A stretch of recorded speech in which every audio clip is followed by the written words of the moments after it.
جیسے اللہ رب العزت کی ذات سب سے اعلیٰ اور بالا ہے اور ایسی طاقت والی ذات ہے کہ دنیا کی کوئی طاقت اللہ کی طاقت کے سامنے ٹھہر نہیں سکتی، بلکہ کسی طاقت کو اللہ کی طاقت کے سامنے پیش کرنا یہ ایک طرح کی بے ادبی ہے۔ ایسے ہی ہمارا عقیدہ ہے کہ اللہ رب العزت کے جو نام ہیں صفاتی طور پر یا ذاتی طور پر وہ بھی طاقت والے ہیں، اعلیٰ اور بالا ہے۔ دنیا کی کوئی طاقت ان کا مقابلہ نہیں کر سکتی اور نہ ہی ان کے سامنے ٹھہر سکتی ہے۔ جادو کتنا ہی قوی ہو، کتنا ہی سخت اور شدید ہو، اللہ کے ناموں کے سامنے نہیں ٹھہر سکتا۔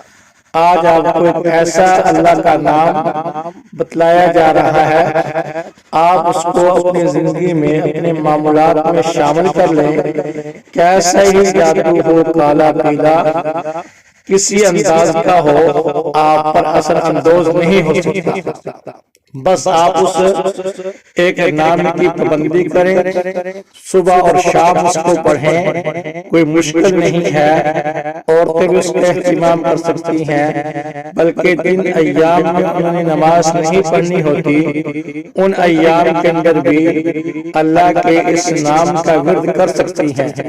وہ نام بس صبح اور شام پڑھنا ہے، زیادہ تعداد میں بھی نہیں ہے، صرف 21 مرتبہ صبح کی نماز کے بعد اور 21 مرتبہ مغرب کی نماز کے بعد اس نام کا ورد کریں، کوئی جادو آپ پہ اثر اندوز نہیں ہوگا۔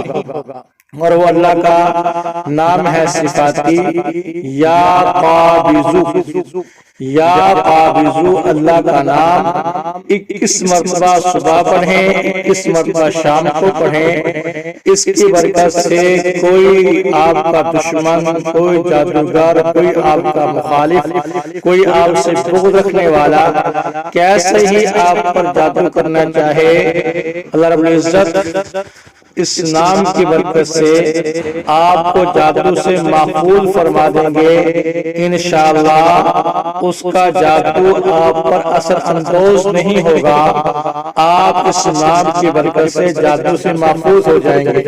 بس اس نام کا وظیفہ بنا لیں، 21 مرتبہ صبح پڑھ لیں، 21 مرتبہ شام کو پڑھ لیں، 1 منٹ نہیں لگتا، لیکن اس کی اتنی طاقت ہے کوئی جادو آپ پر اثر اندوز نہیں ہوگا۔ آپ کسی دربار پہ جانے کی ضرورت نہیں، کسی وظیفہ پوچھنے کی ضرورت نہیں، بس اسی کے اہتمام کریں۔ اللہ ہم سب کو عمل کی توفیق عطا فرمائے۔